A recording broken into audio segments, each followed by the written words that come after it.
Good morning, Nigeria. Welcome to another thrilling Thursday episode of Wake Up Nigeria.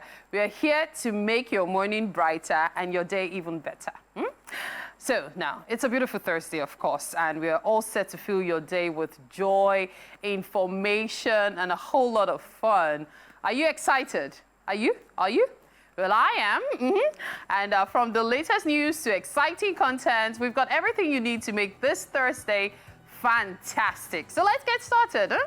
Today is all about bringing you the best of entertainment, lifestyle, and a little bit of everything in between. So grab your coffee, yes, grab your hot chocolate, grab your tea, sit back, relax, and let's make this day amazing together.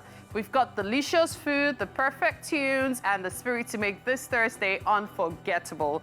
And let's make some noise, Nigeria, because on Wake Up Nigeria, every moment is our celebration. My name is Mary Bashua Alimi. Now, I should let you know that you can watch us live from absolutely anywhere in the world. All you need to do is head over to tvcentertainment.tv.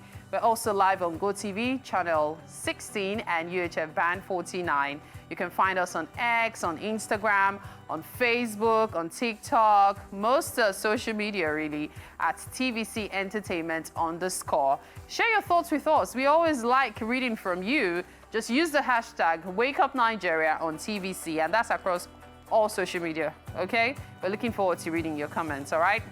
So now, let me tell you what we have in store for you this morning. I should also let you know that I'm not here alone. Winfrey and Titi are in the studio, just hanging around somewhere. So let me just tell you what we have in store for you this hour, okay? For guest discussion, we have Damola Adegboye, a corporate compare stand-up comedian and academic researcher. And today is our guest. We'll be having a conversation with him.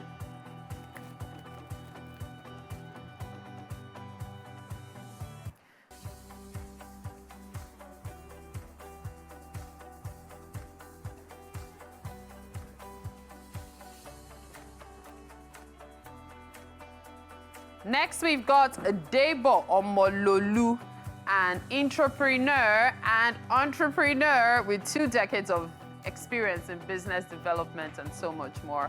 That conversation will be on tech. Looking forward to that.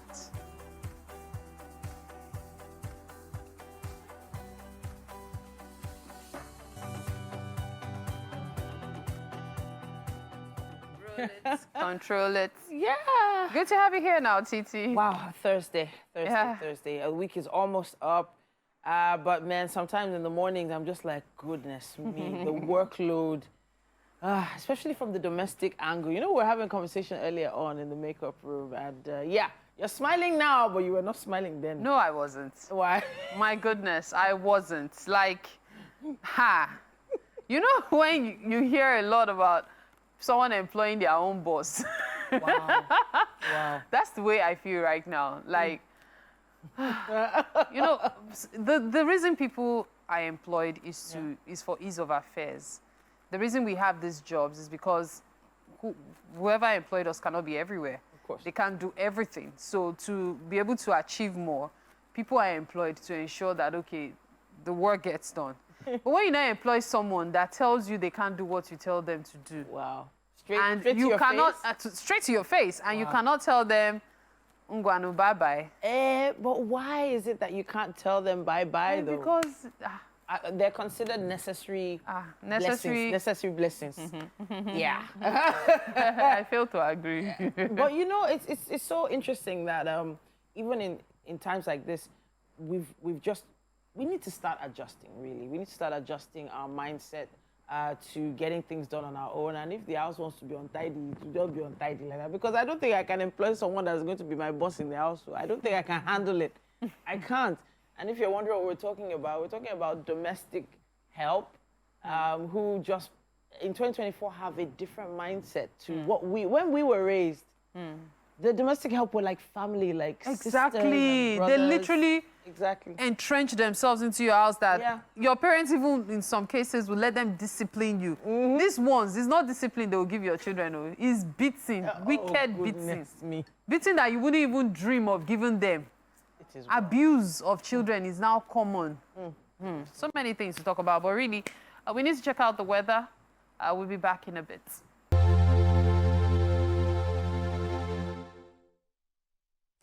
Hello and good morning. It's time for a news update right here on Wake Up Nigeria. My name is Titilayo Oyinson. Thank you for joining us. The Economic and Financial Crimes Commission has called for the establishment of a special court dedicated to prosecuting cases of crude oil theft in Nigeria. The Commission's Director of Investigation, Abdul Karim Chukol, made this proposal during an investigative hearing at the National Assembly. National Assembly correspondent Tijesu Adeoye reports. If the leakages are blocked. The Special House Committee on Oil Theft and Laws continues its probe, considering all dimensions of oil theft and losses in the oil and gas sector in Nigeria. The committee focuses its lens on the role and operations of the Niger Delta Development Commission, the Economic and Financial Crimes Commission, and the Nigeria Maritime Administration and Safety Agency in tackling this persistent economic sabotage. We are not considering. Nigeria's anti-graft agency, EFCC, in its presentation, says the high number of oil theft-related cases has heightened the necessity for the establishment of a special court.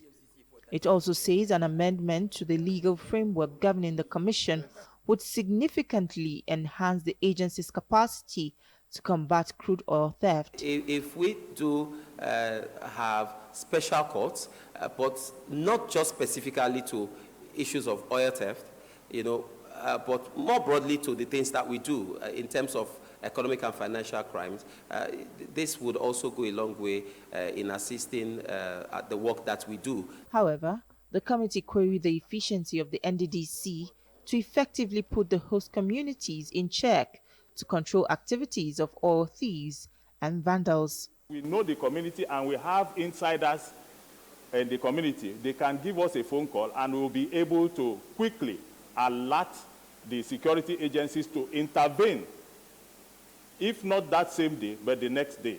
So you will see that NDDC becomes an effective tool in the monitoring of oil theft. Me, I would not hesitate to tell you that the NDDC, the fallacies and shortfalls of the NDDC's statutory performance as an organization is contributing significantly to the problem of oil theft. If you guys can do the right thing, you take these boys off the street. The committee believes that with all hands on deck, there is an assurance that all leakages will be blocked, and it will help ramp up crude oil production and increase revenue to run the affairs of the country. Tijesu Adeoye, TVC News, Abuja. The World Health Organization has declared Mpox as an epidemic.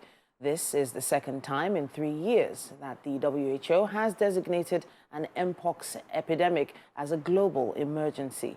It previously did so in July 2022. The outbreak affected nearly 100,000 people in 116 countries and killed about 200 people. Since the beginning of this year, the Democratic Republic of Congo alone has reported more than 14,000 Mpox cases and 524 deaths. Those most at risk include women and children under 15. The WHO intends to prompt member countries to begin preparing for the virus appearance and share vaccines, treatments, and other key resources with poorer nations.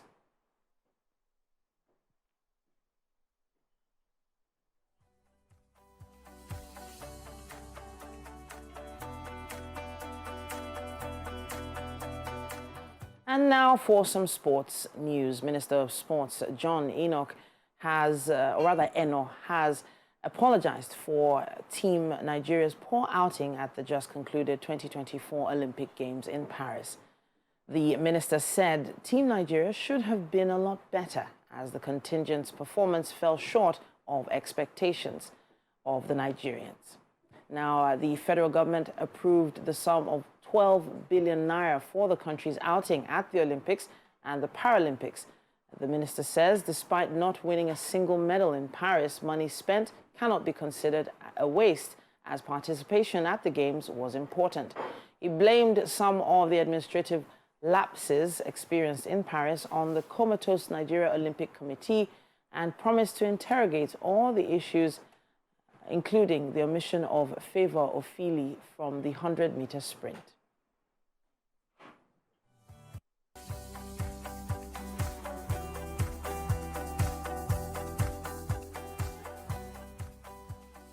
And that's all we can take on news and sports for this hour. There's still quite a bit more coming your way. This is Wake Up Nigeria. Okay. Wow. I'm not used to being here on Thursdays. No, we actually usually aren't. But it's an artsy Thursday today, and we're going to have loads of that coming your way. But then one thing we know Wake Up Nigeria is great at is having beautiful people on screen all the time. The beauty queens we've had on this show, if you go to YouTube and check out TVC Entertainment, you'll see interviews of amazing beauty queens, beautiful African women, and of course men, beauty kings too. Yeah, exactly. We had loads. Yeah. But Chidinma is still in the news. Yeah, she is. Talk to us about what's going on now, the updates. Okay, so basically, yeah, I'm sure we probably have seen the story on social media. Chidinma Adesina, literally, she is half Nigerian, half South African. Her mom literally has some Mozambique roots as well. And she was competing at the Miss Universe South Africa, that's Miss South Africa competition. And she was literally put under a lot of pressure. However, the pressure was not by the organization. The organization even came out several times talking about how, based on their own criteria, she makes it, and she literally has the right to represent South Africa and bear that sash, saying South Africa across her chest, and represent South Africa on the international stage if it actually came to that. That's if she won the competition. However, we know the power and the strength of social media fandom when it comes to pageantry and things like that. And a lot of South Africans came and literally said that they did not think that she represented the true essence of being a South African, right? And then after that, of course, the competition, and she was a finalist. After, she kept on going strong and all of that, but then again, different things came up. For instance, now, a lot of people went to her roots to literally dig, and this whole situation came out where the Homeland office literally had to bring up a document after digging to her mom's roots and speaking about how, they felt like, rather, it came out that it was that her mom literally, how she became a South African was literally questionable, right? Just putting it vaguely there and all of that. And because of pressures like that and also personal messages being sent to her, she literally was... She pulled out. So she pulled out, yeah. So, the South Africa competition literally came out to put a statement that they literally support her decision and all of that. But then again, they still wanted her to go on, but she insisted on pulling out. And also, since then, they've crowned a queen. Yeah. And that also made the rounds on social, have been making the rounds on social media, considering the fact that the queen also has French heritage. Her name literally. Her name is Leroux or something like that. Yeah. Mia Leroux and things like that. And you see the color of the skin. She, of course, deep French roots and all of that. So a lot of people were talking about how you could literally say no to your African sister who has, do you understand, saying she doesn't represent, and then you literally crown this other person, right?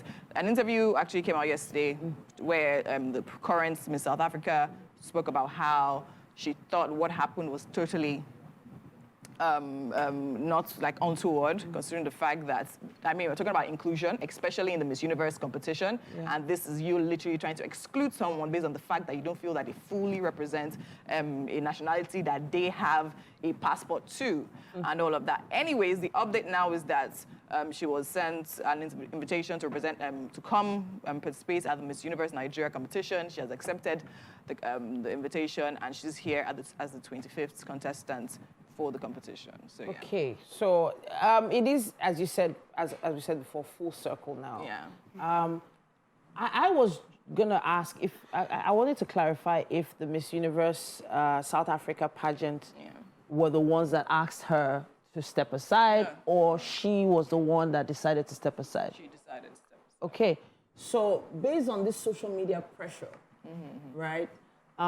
She decided to go against something she had planned for, probably spent a lot of money to prepare for. Her parents supported her with. She wanted to go on a world stage and represent their country. and she had to, you know, pull away because of the pressure on social media. I feel it was extremely unfair for anyone, not even just because of the fact that she's Nigerian, but anyone being pressured to pull away from something that was probably her dream. Probably dream to, you know, go for an international pageant. Now, speaking about that dream, I think the question here, which I actually like to hear from Mary, is should she have waited a year? Because a lot of people are saying, oh, the fact that she's changing so soon, I mean, the whole mental stress she may have gone through over the past months. Should she have waited a year? Should she have accepted the invitation to come to Nigeria? Can she really represent Nigeria, since she had that option of choosing South Africa or Nigeria initially, but decided to choose South Africa as the platform she wanted to go for in national pageant? Wait, so that's the question right now. So Mary, what do you think about that? I know you're throwing that question to me deliberately, and really. So the thing is, I have my reservations about everything that is happening.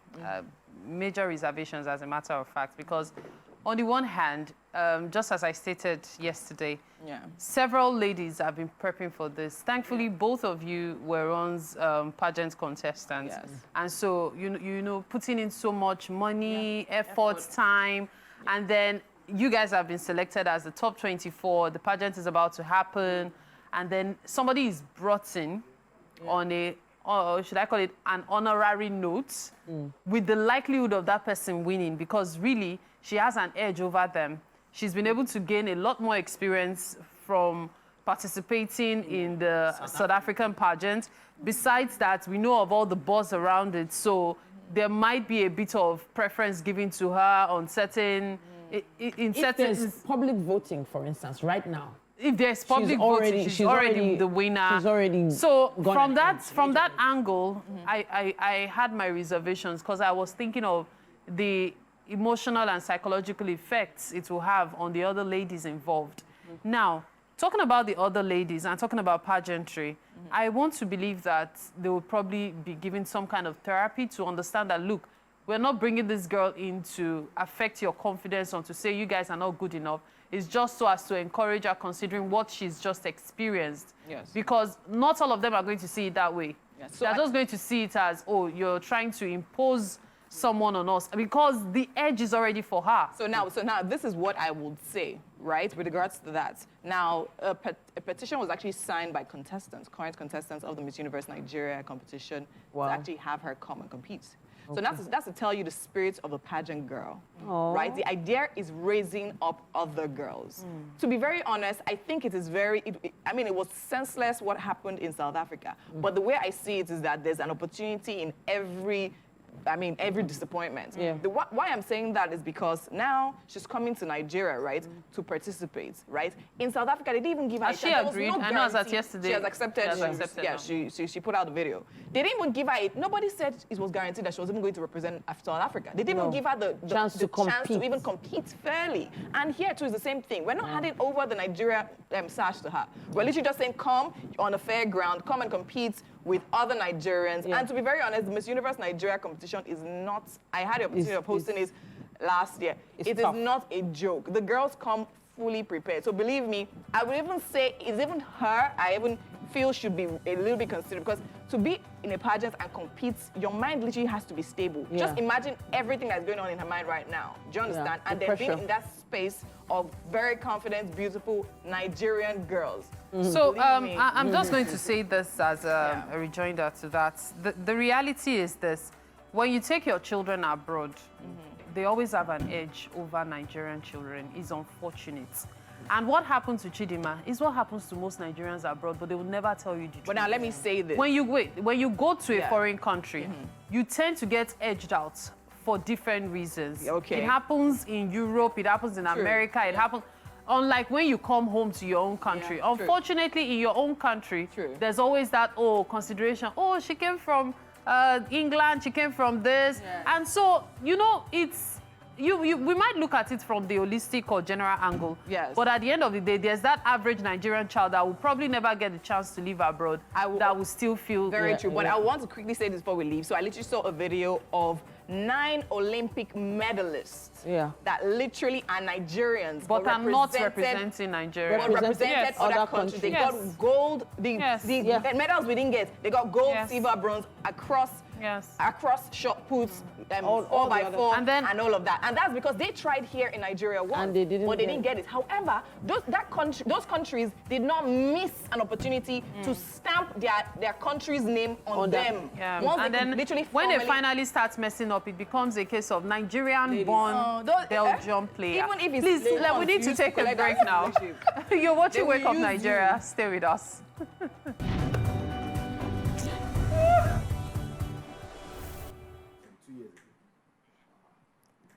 Thank you so much for staying with us. It's another beautiful, beautiful Artsy Thursday, and I have with me my first guest on the couch now. He goes by the name Damola Adegboye.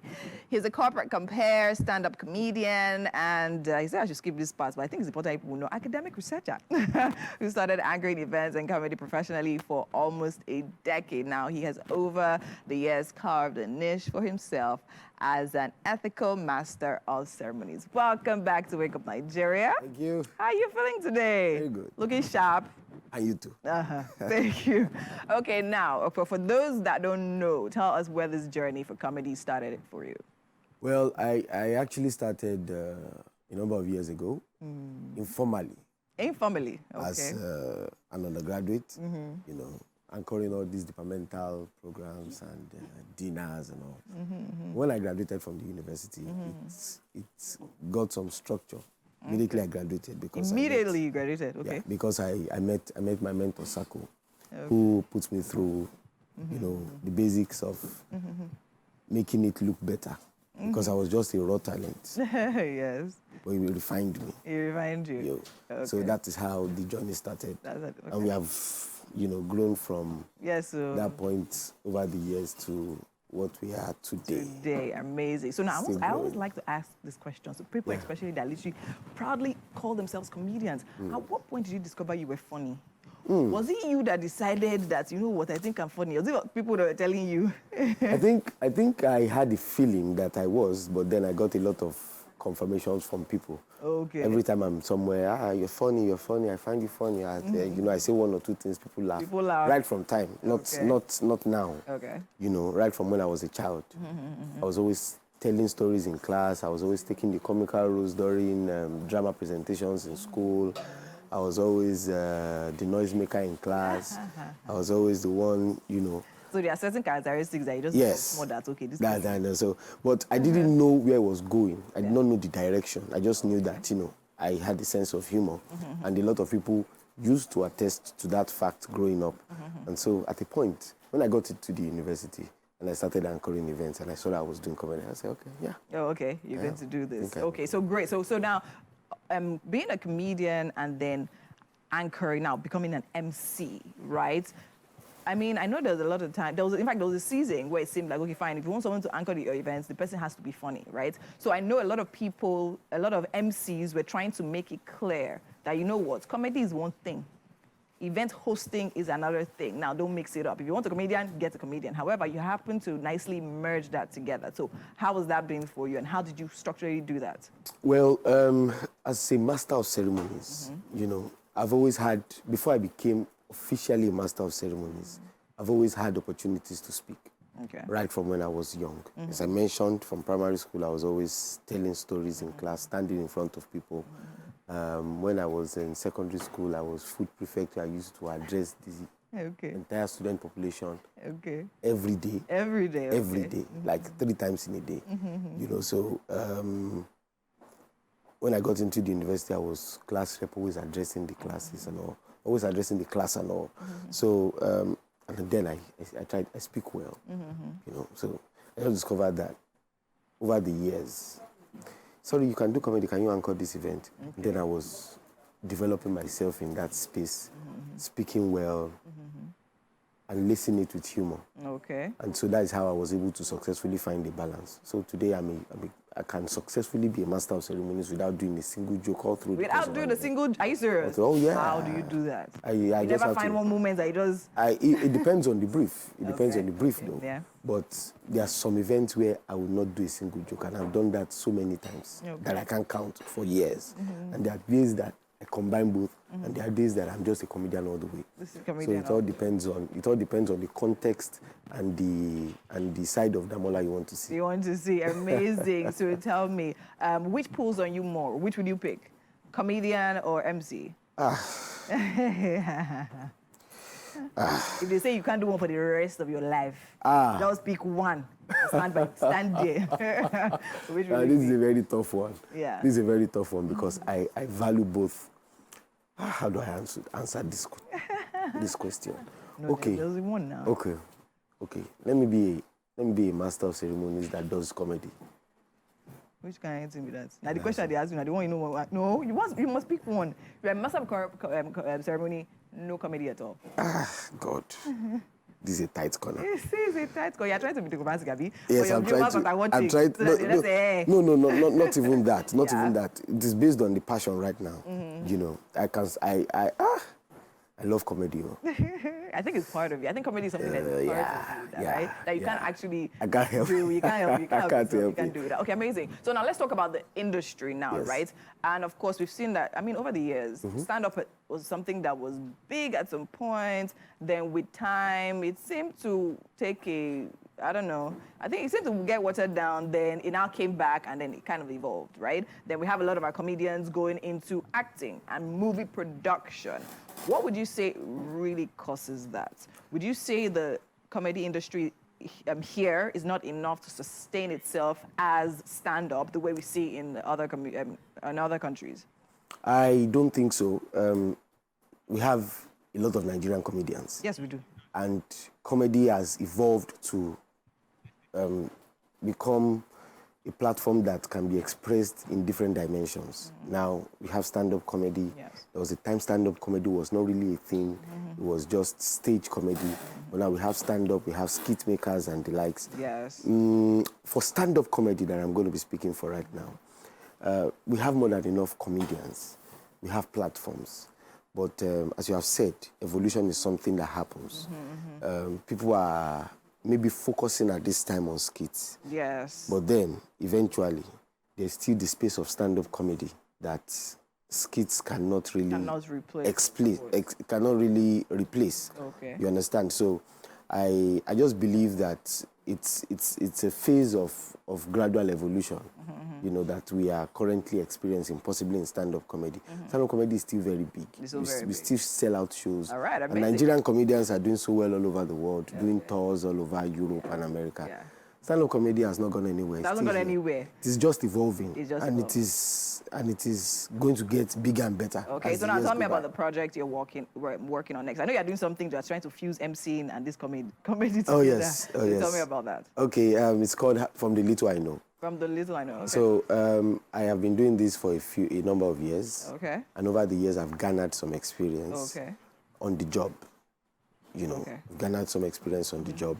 And most of the time I hear things like, Damola, please, can you come and put me through? Damola, please, can I follow you to this event? Yeah, so this Damola, is like, like a training. Something like that. Okay. So I'm bringing masters of ceremonies, stand-up comedians, and those that are interested in that space to come for a master class, 20th of August 2024 at Victoria Island, Lagos Civic Center, where we can sit down, discuss, and come up with strategies on how we can better our craft. There are some people that are good MCs. They feel they are good MCs, but they don't know how to channel that energy towards a professional point of view.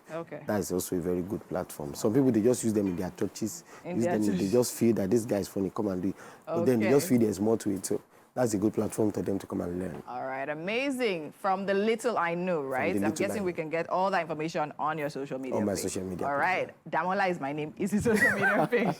So make sure you go there if you actually are an MC or, I mean, a comedian trying to hone your craft and all of that. Thank you so much for being with us. Thank you for having me. We have to go right now Thank and you. head over to the kitchen. Mary and Titi, what's happening? What are you guys up to? Okay, so Taking over. Yes, we're making breakfast. Yes, we are. So breakfast this morning is vegetable rice with fish stew. Okay. It's going to be as basic as ever. So I'm not, for about 2 years now, I've been experimenting with spices. So I've been doing lesser and lesser of seasoning cubes. Seasoning cubes, of Yeah, course. so that's why I'm going to be using spices mainly for everything I'm making this morning. So that's a lot of spice, though. yes, I always use. You know, when you use spices in the right amount, they actually make up what you find in your bouillon cubes. Yes, I even forgot my parsley, because if you put parsley and coriander together, you get almost the same flavor you get from some seasoning cubes. But hey, let's talk about the ingredients in general. So we have pepper paste here. I like using pepper paste for my stews because it enriches it. So it adds to the richness of the stew. So you said pepper paste and not tomato paste. Is there a reason why you said pepper paste? Okay, let's just go. This tomato paste, actually. But it's the paprika. Yes, is the mixture. So I don't use one type. Okay.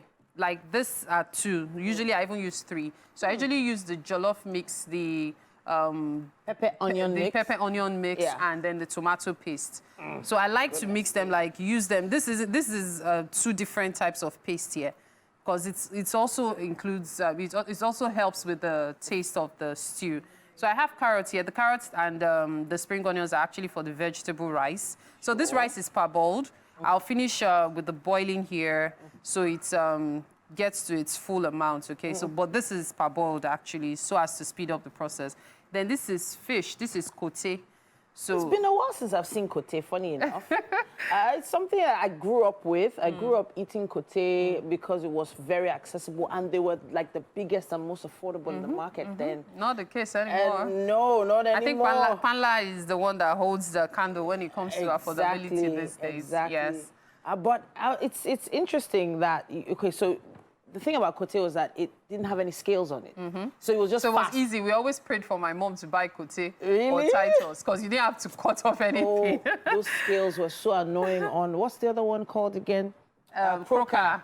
The scales were And then so there's another one annoying. too with some really weird scales. Okay, so we have pepper mix as well. Okay. Then we have onions, already had them chopped. Yeah. Then we have vegetable oil and then my spices. So for my spices, I have salt, I have bay leaf. So I like cooking with bay leaf. But when I'm cooking with bay leaf here, I realize that the big leaf is usually thrown away. Yeah, true. Yeah, so Very what I true. do is I cut it into tiny bits So that you you will barely slice notice it. when you're swallowing. So it's been cut into tiny bits. Now, of course, you can choose to blend yours. It's fine as well. Then I have garlic here. I have ginger powder. I have curry here. Here is my coriander. I have my cumin here. I never cook stew without cumin because cumin gives my stew a burst of flavor. And then, of course, pepper, crayfish. I have thyme. Thyme, that one, I know that one. You know what? Let's take a break. I'll start with the cooking process and I'll tell you just what I've done so far. All right then, guys, let's take a break. Mary's in the kitchen. All right. Welcome back. You're still here. It's still Wake Up Nigeria, and it's Artsy Thursday. And of course, Arts Display put the artsy in Thursday, amongst other things. And right here with me, I have Elvis Chukwubueze Malogo, a Nigerian artist born on the 27th of July now. And of course, he's from Ibuza, Delta State. He's definitely based in Lagos, and he specializes in figurative drawings and hyperrealism. Welcome to Wake Up Nigeria. How are you doing today? I'm fine, welcome. I mean, I was definitely looking at some of your pieces, and I'm like, they're definitely outstanding. Hyperrealism. So now tell me, what has your journey as an artist been like so far? Well, my journey as an artist started from a young age. Okay. I think it was inspired by my father, basically. Oh, nice. Was he an artist too? It was an architecture, but he draws with like boost, and yeah, so it was like, he kept on inspiring me. Okay. But unfortunately, it's no more, so Oh, sorry about that. I just had to like keep on the legacy and keep it up. And keep it up. So you actually went to school to study arts, did you? No, I didn't study art. You didn't study arts, Yeah. okay. How did you develop your skills? I think I was lucky enough because talent comes from God. Okay. And I was lucky enough to discover my talent from a young age. All right. So I kept building on it as time went on, and lucky for me, I'm here today. Okay, amazing. So you studied something totally different in school? Yeah, I studied ceramics. Ceramics. I did more ceramics because I was in the visual arts section. I wanted to go for picture making, but I didn't get it because of, I think there was an issue with the school and some facilities weren't like well developed. All right. So I chose the one that was like available for me. Which was ceramics. But it's Yeah, still a which form was of art, right? It's still a form of art, definitely. Okay, but then again, your love had always been what? For pencil. Pencil work. Yeah. All right, so now tell me about it. Tell me about this one we have on this. Okay, tell me about the one we have on the screen right now. Oh, this one is called Enseño, which is the Spanish word meaning meditation. Okay. Yeah, it was inspired by my life experience, basically. Yeah. Okay, so I noticed like a lot of your images are of females. Yeah. So do you actually draw only females? No, I don't draw.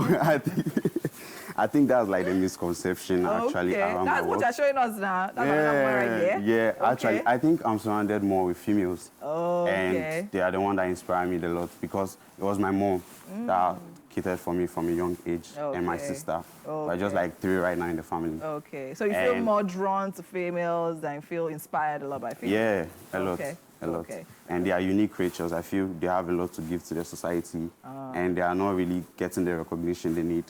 So I think I need to put them out there. Put them out show there. them that women too have a power in the society. So you're definitely a feminist. Yeah, definitely. Thank you. Amazing. Okay, so right there, tell me about the one we have on the side there. We have Kwaitan. going there. Yes, Kwaitan. And my sister, Divine. Your sister. Oh, nice, nice, nice. So how long did it take you to put that painting together? Well, my sister's one took me a month. A month? A month. And the other one took a month. Basically, yeah. So I which take is your my sister? time. Let's be sure now. The one with the rabbits. That was like divine enchantment. The one with the rabbits. Yeah. Oh, wow. So did you take the picture first? Yeah. And then you drew it from the picture? Yeah. Okay, now tell me, what was the inspiration behind that particular one? It's about finding peace where there's none, because I've noticed that there are some time in human life where we kind of feel down, but it's just something that keeps us going. Okay. So whether it's animals, whether it's flowers, whatever keeps you going, I feel that's what you should just go into. Focus on. Okay, amazing. What about Kwaitan? Tell me about Kwaitan. What was the inspiration behind that? Kwaitan is like someone that uplifted my art career. I think she was the first female artist that recognized me. Oh. Yeah, she even went ahead to send me $150. Oh, wow. To just appreciate. You can see the work right here. She didn't take it. She didn't take it? She didn't take it. She was just like, boy, go, just keep doing what you're doing and never stop. And to today, I'm very, very proud of like the career I've built for myself so far. All right, amazing. So tell me a little bit about that career. So what is it like for you now? On give me like a general idea of what your week is like when it comes to art. Well, draw. But so you have like commissions. Yeah. And people reach out to you to draw. To draw, yeah. Okay. And people also reach out to me to buy my artworks. Okay. So I'm just open for any opportunities that come my way because okay. I'm not yet that famous, super famous, but I feel it's like a step. Okay. And I'm here right now, so it's a good step for me to improve on my arts career. All right, all right. Let's talk about the acceptance of arts in Nigeria and in Africa so far. I mean, once upon a time, we could not say art was such a really creative thing. Even till now, I mean, we have amazing people, some of the likes of Nike and all of that, with her gallery that G helps puts artists on the map there and all of that. But how well would you say Africans and Nigerians especially are accepting of art? Of art.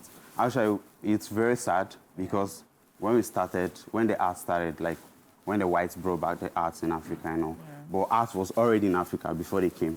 But it's like they don't really accept that we are the champions when it comes to art. And I feel like gradually the world is beginning to see African art as something valuable to their society. Well, it's not really that like selected, but I feel like some Nigerian artists are making waves out there. With their works, selling their works for like millions and even of dollars, not even in Naira. So I feel like African arts now are going out there, and gaining more recognition. And that's why I want to also impact a lot to the society because it's not all about me personally. It's about what I love doing. But it's about what the society also wants. Of course. Yeah, and what the society needs to. I think we need art to be able to survive. Art is life in general. The way we walk, the way we speak, the way we carry ourselves, the beauty, everything is all about art. Everything is actually I feel the world still need more because I see science gradually growing above art. But even when you look at science critically, you see that art is in it. Art is the element of all the universe. Even God was an artist himself. Yeah, definitely. Create all these beautiful things around us, definitely. So now let's talk about the fact that I mean, we're in a technological driven space, right? And of course, we're seeing the advent of the likes of AI and so on, right? Some people believe that, okay, fine, this can literally even take practical arts works to the next level. While other people believe that, you know what, if you're actually going to introduce AI into the arts, it may literally strip the artist of their ability to do what they love doing and express, literally using their hands, right? So now, what is your take on that? Do you believe that AI is going to take it to the next level, or is it literally going to take from it? Well, art remains art. That's what I can say. But on a lighter note, right, I feel like art cannot be replaced, no matter what. It comes from within. AI would give you, like, the perfect picture in a matter of seconds. Exactly. But it doesn't have that story behind it, that passion, that drive, because art comes from within, it's from the soul, right? So it's how you are feeling that you bring out to the world for the world to see. It's just like a message sending in. Yeah, I've done like a lot of works I've done works for Viola Davis, I've done for Clayton, I've done for DJ Khaled, I drew Donald Trump. So gradually it's like sending more to the world. So I feel AI can't replace art itself. Okay, you cannot replace art itself. All right, thank you so much. It was amazing having you here and speaking with you, and I wish you all the very best in your endeavors going forward. Yeah, thank you. All right, and there you have it. Yeah, AI cannot replace art at all. Now, what arts are you guys creating in the kitchen? Yeah, well, the artist formerly known as Mary. Will forever be known as Mary. She's known as Chef Mary right now. Okay. How's it going? Well, nothing much happening. Nothing much? Nothing much, really. The fish is frying. You said nothing much? So it's not really much of frying because the idea is just to ensure that the fish is a bit more cooked so that when the stew is ready, is when we just put in the fish and it doesn't have to stay for long. So basically, that's why. So it doesn't have to cook. It doesn't have to cook in the stew for too long. So I'm going to take this out now because it's been there for a while. So what I did was put in the oil, heated it. I like to put curry in my oil. Yes, it actually gives a very nice aroma, which influences the stew at the end of the day. So I let the curry go in first, and I put in onions. So what you see here are onions. So now, with the onions well fried, especially alongside the fish, I'm going to put in the pepper mix. All right. So this pepper mix, what went into that pepper exactly? So what's in that pepper is shombo. Okay. That's chili Those pepper. Long ones. Yes. Okay. So we have chili peppers, we have scotch bonnet, we have a bit of tomatoes as well. So no tatache. And tatache. Okay. Yes. Tatache. Yes. I know some people. I know some people say tatache makes it. Is it thicker or so? But I think it makes it redder. Yeah, it makes it like redder. The color. Yeah. So but then if you have green or yellowish looking tatache, you've defeated the purpose. So I abhor wastage. So I'm one of those that will rinse the bowl inside the... Wow. Yeah, so I definitely will. We're on national TV. Yeah, so I might do that off air. But just know that I will. So, because I abhor it. So yeah. I was going to say that if you were at a buka now, you would see the pepper floating in the oil.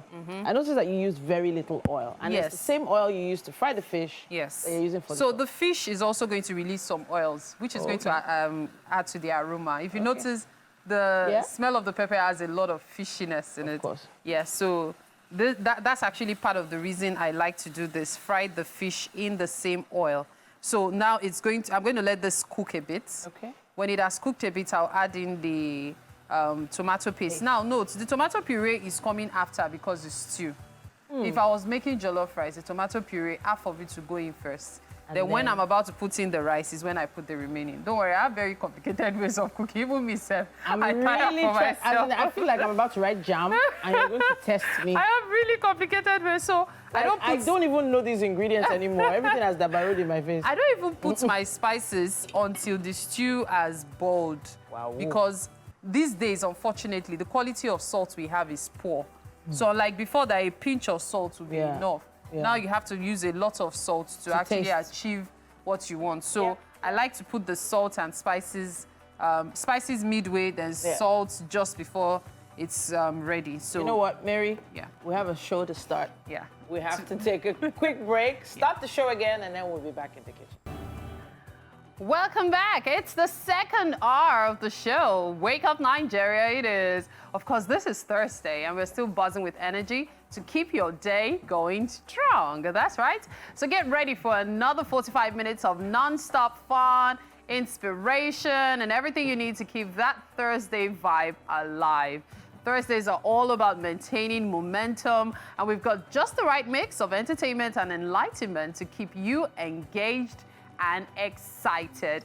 They say Thursday is a day, well, to take, how shall I put it, to take the time to do what you love. So let's feel today with everything that brings us joy, all right? And talking about joy, there's a certain joy that comes with being in the kitchen and not having to clean up after yourself. And I know Winfrey is in the kitchen right now. Hi, Winfrey. Hello, Mary. How you doing? I mean, the smell, the aroma of this fish pulled me in here, and I definitely just had to come and check what's happening here. And I'm literally looking at this sauce, and I'm like, what's in the seasoning and spice is going on here?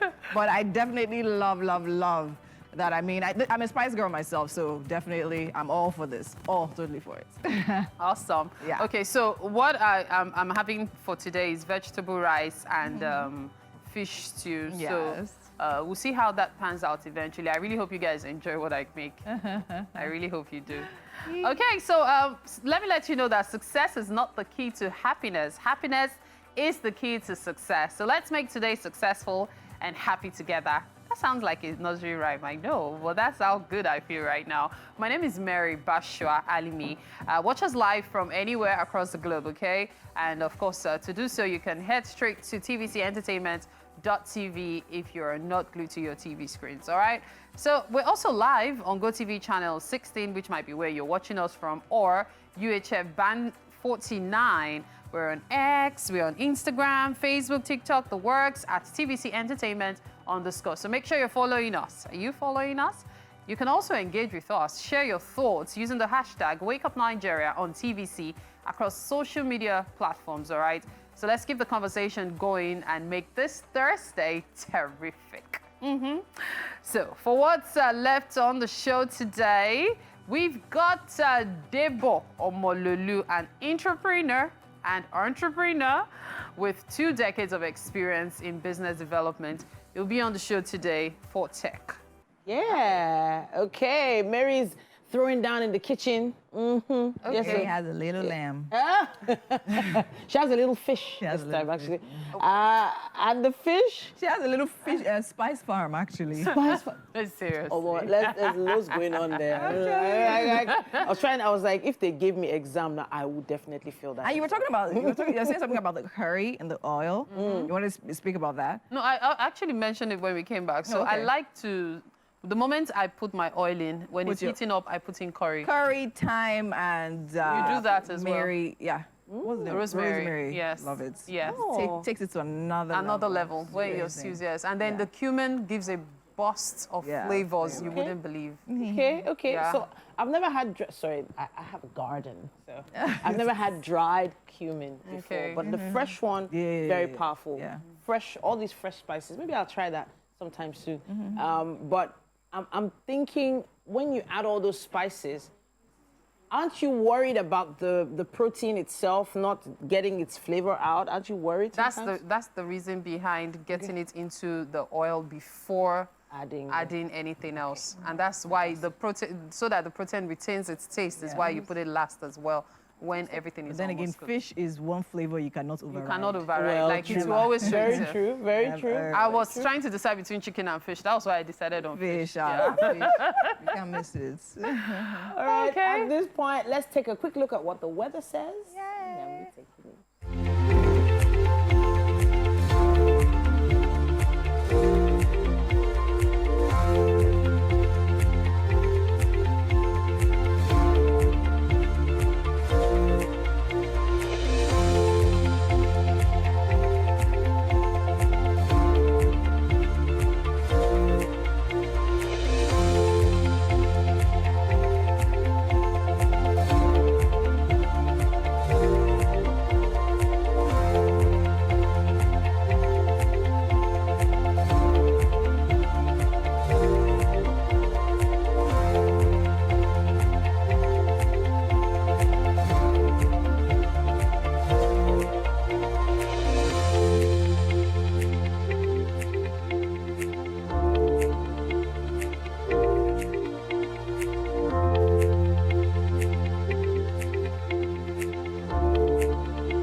It's time for a news update right here on Wake Up Nigeria. My name is Titilayo Oyinson. Thank you for joining us.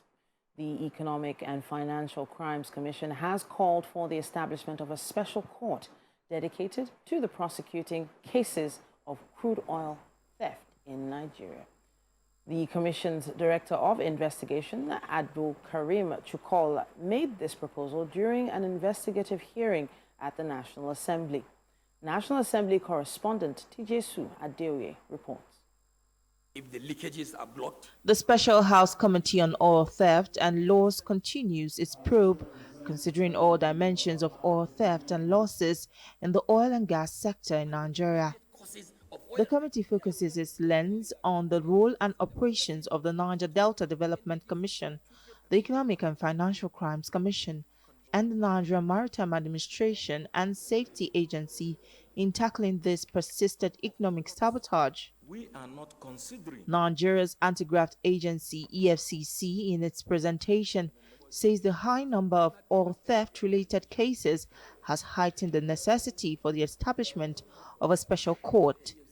It also says an amendment to the legal framework governing the commission would significantly enhance the agency's capacity to combat crude oil theft. If we do have special courts, but not just specifically to issues of oil theft, but more broadly to the things that we do in terms of economic and financial crimes, this would also go a long way in assisting at the work that we do. However, the committee queried the efficiency of the NDDC to effectively put the host communities in check to control activities of oil thieves and vandals. We know the community and we have insiders in the community. They can give us a phone call and we'll be able to quickly alert the security agencies to intervene, if not that same day, but the next day.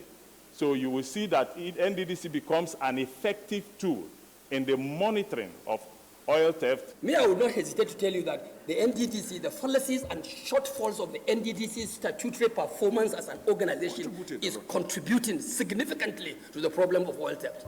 If you guys can do the right thing, you take these boys off the street. The committee believes that with all hands on deck, there is an assurance that all leakages will be blocked, and it will help ramp up crude oil production and increase revenue to run the affairs of the country. Tijesu Adeoye, TVC News, Abuja. The World Health Organization has declared Mpox as an epidemic. This is the second time in 3 years that the WHO has designated Mpox epidemic as a global emergency. It previously did so in July 2022. The outbreak affected nearly 100,000 people in 116 countries and killed about 200 people. Since the beginning of this year, the Democratic Republic of Congo alone has reported more than 14,000 Mpox cases and 524 deaths. Those most at risk include women and children under 15.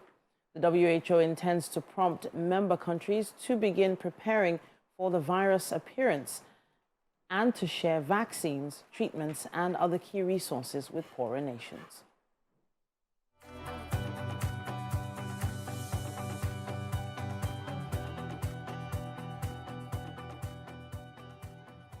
And now for sports news. Minister of Sports John Ino has apologized for Team Nigeria's poor outing at the just concluded 2024 Olympic Games in Paris, France. The minister said Team Nigeria should have been a lot better as the contingent's performance fell short of the expectations of Nigerians. The federal government approved the sum of 12 billion naira for the country's outing at the Olympics and the Paralympics. And the minister says despite not winning a single medal in Paris, money spent cannot be considered a waste as participation at the Games was important. He blamed some of the administrative lapses experienced in Paris on the comatose Nigeria Olympic Committee and promised to interrogate all the issues, including omission of Favor Ofili from the 100-meter sprint.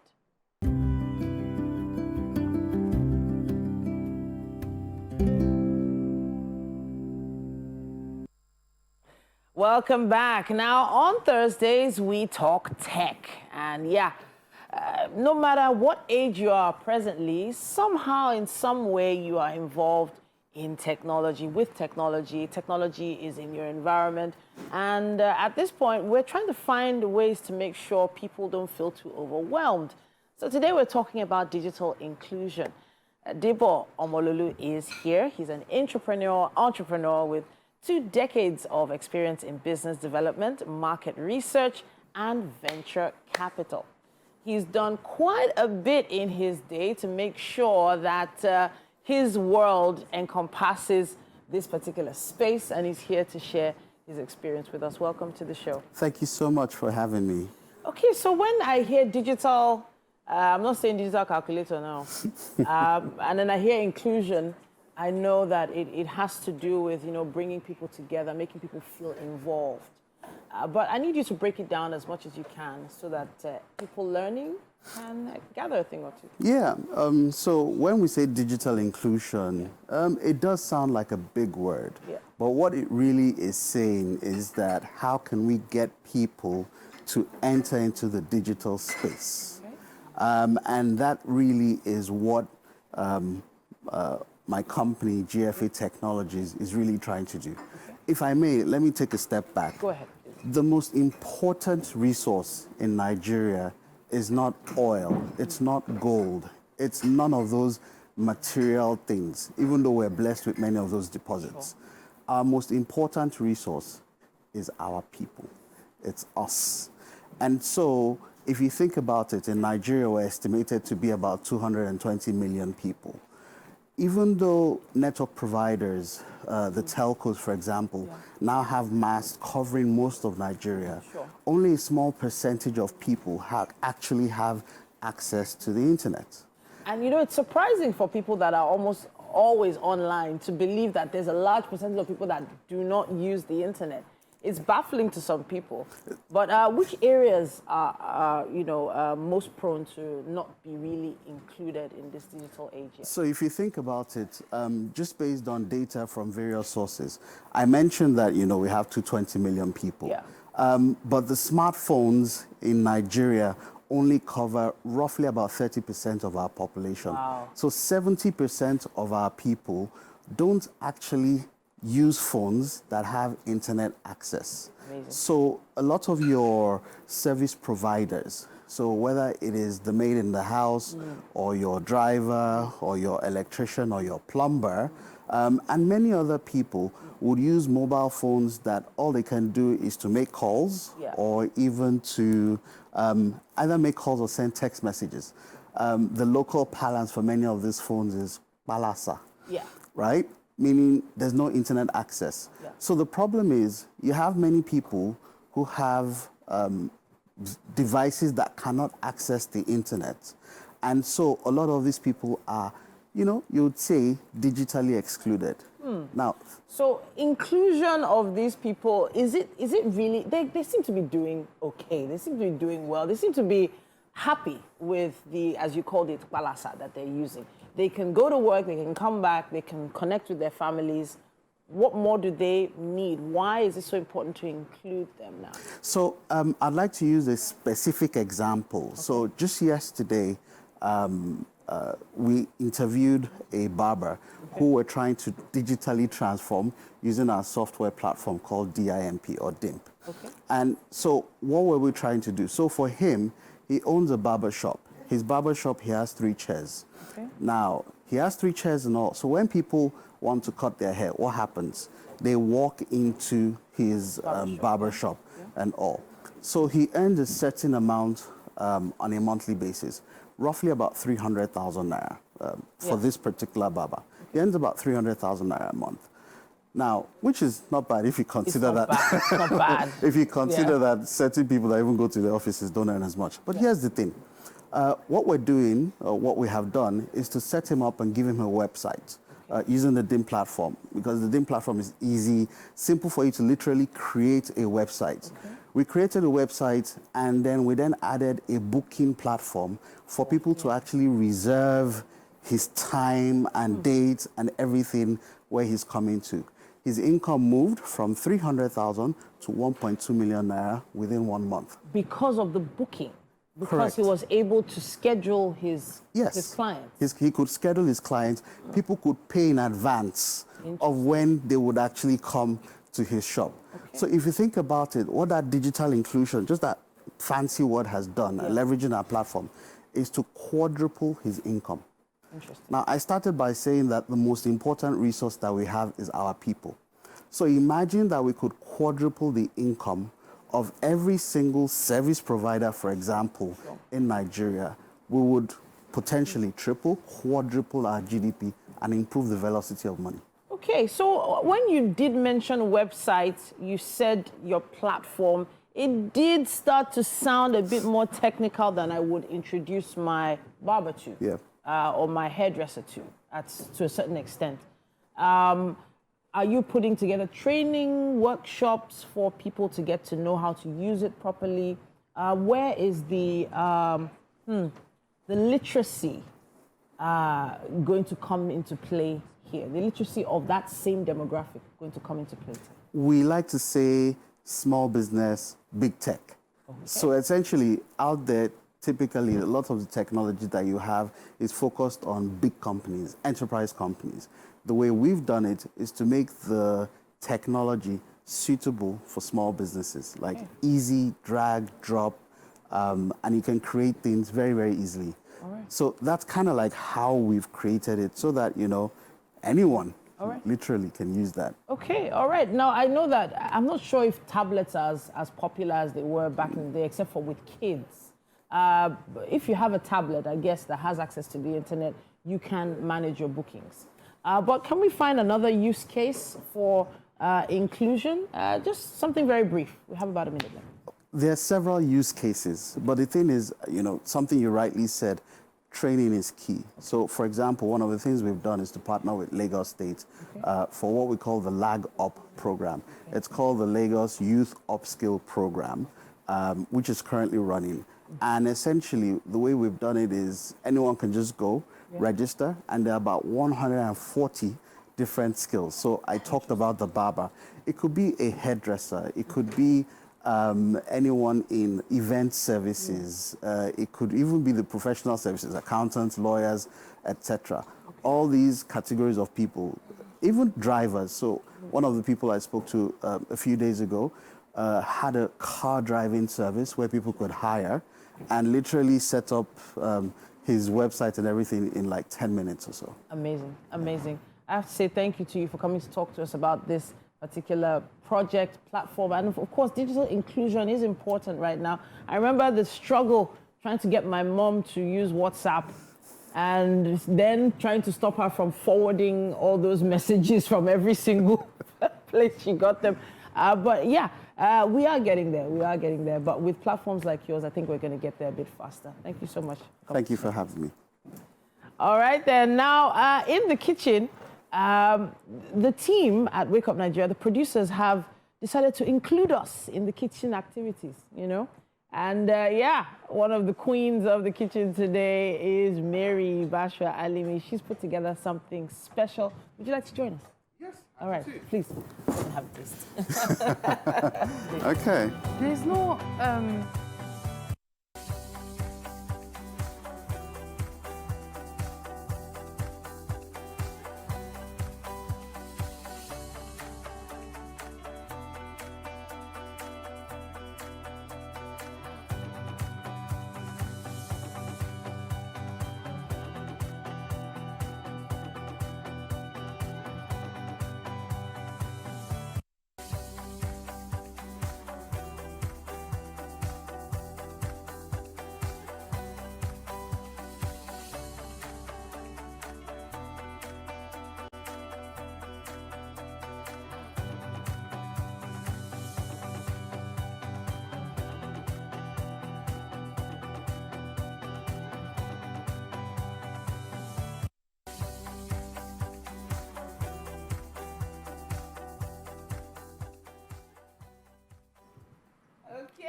back in the Wake Up Nigeria kitchen once again. Yes. Queen Mary. Not to the wine me, I mean. Queen Mary has been hard at work in the kitchen with us today. And she has shown us one of her special dishes that she makes at home. And I would love for you to taste it. Please give us the name one more time. Yeah, so it's vegetable rice and fish stew, basically. Vegetable rice so and fish stew. Please have a taste. Okay. You know what they say that before you even eat, how the food looks kind of like fills you up already. So this, it looks yummy already. All right, I'm glad. Let's try it with the stew.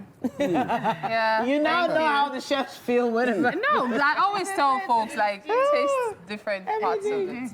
What's your take on the stew? I'm particular about the stew. He's trying to be... Okay. I was trying to just make sure that the different, palettes were mixing together in my mouth. Sorry. And so, wonderful, tastes very nice, and pretty good, pretty good. There's no seasoning cube. There's actually cumin and salt. That's the magic, yes. There's no seasoning cube. There we go. All right. Okay, it's been a very... You know what? A tasty Thursday today. A spicy Thursday on Wake Up Nigeria. We've had a lot of fun, and we are so grateful that you joined us. We're going to be back tomorrow morning, 7 a.m. yet again. Make sure you follow us on social media and, of course, on YouTube. If you missed anything, you can always go back and watch it again. Yeah. All right, then, guys. I want to know your opinion, so let me know what you think of what the food looks like. Yes, indeed. Yeah. Very chef here. You don't get to see that. I want to know your opinion. Please let me know what you make of what it looks like. Have a great day.